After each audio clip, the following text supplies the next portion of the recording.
تبارك الذي نزل الفرقان على عبده ليكون للعالمين نذيرا.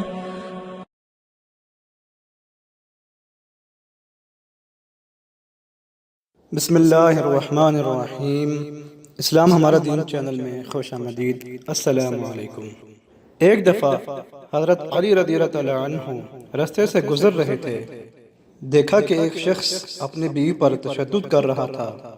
یہ دیکھ کر حضرت علی رضی اللہ تعالی عنہ قریب گئے اور فرمانے لگے کہ اے شخص، اللہ سے ڈرو. تمہاری مفلسی، پریشانی اور رزق میں تنگی کا سبب یہ ہے کہ تمہاری بیوی تمہارے ظلم کے سبب تمہارے ہی گھر میں روتی رہے.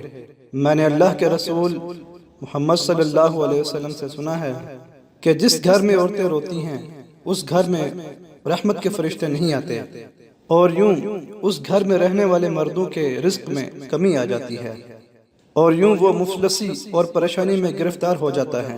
یاد رکھنا کہ اللہ نے اولاد مرد کی تقدیر میں اور دولت عورت کی تقدیر میں لکھی ہے. اگر تم چاہتے ہو کہ تمہارے رزق میں فراوانی ہو، عزت ہو، شہرت ہو اور تمہارا رزق دن بدن بڑھتا جائے، تو اپنے گھر میں اپنی عورتوں کا خیال رکھو، اپنی بیوی کو خوش رکھنے کی کوشش کرو. اللہ کے فضل و کرم سے تم عزت، شہرت اور رزق میں اضافہ پاؤ گے. اچھی بات دوسروں تک پہنچانا صدقہ جاریہ ہے. آپ بھی اس ویڈیو کو زیادہ سے زیادہ شیئر کیجئے اور اچھی بات دوسروں تک پہنچانے میں مدد کریں، اور کمنٹس میں اپنی رائے کا اظہار ضرور کیجئے.